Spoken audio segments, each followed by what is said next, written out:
All right, welcome to your spoon-fed edition of SavageRifts.com. We're going to be looking at the Vampire Kingdoms.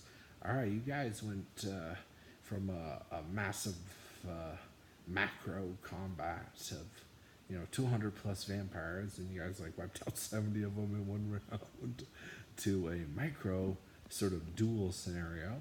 And pretty much everybody killed their duel except for Kerr and Vela. So I threw in a little pre sort of OCC for you guys to see, inform you like sort of how that all sort of gets resolved. And Vela, you might have taken 3 wounds. I don't think you did though. But anyways, check on your parry. If it's 8 or less, you do get hit and take 3 wounds from some silvered vibro van bracers. Then we get right into it. All right, so Rodney, the everyone's favorite floating droid with the device to end all vampires, clutched it in its grubby third arm, is hovering around and monitoring some communications from the ley line and from the Reds Rangers, and sort of informs you what he's discovered. Turns out there's a holy army descending upon you guys, led by something called a Levin. Obviously, that's Rob's old character.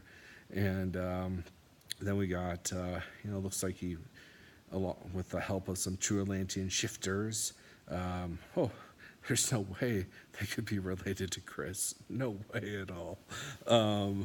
They ported in about, 500 or so holy cavalry men, like paladins or something like that. And so they're going to descend on the vampires, and looks like a cyber knight and a very attractive, supernaturally strong woman are leading about 200 rangers out of the burning stronghold to where the heroes are. And so there's an opportunity to sort of sandwich these vampires and murder race and necro martial artists between sort of two forces of quote-unquote good. Every player gets about 20 rangers, sort of naturally gravitates to you to help support you in whatever role they can. And you get a Benny opportunity to, sort of flesh out the head ranger, or, among those 20, or one that, you want to role play with and interact with. You get a Benny, give us some indication of who this person is, what skills or abilities they might have. Have fun, go wild. If you're like, oh, well, my ranger's a Cosmo Knight. Okay, sounds good to me, man. Have fun. You can have a little Cosmo Knight Ranger ally with you, and then where you're like, oh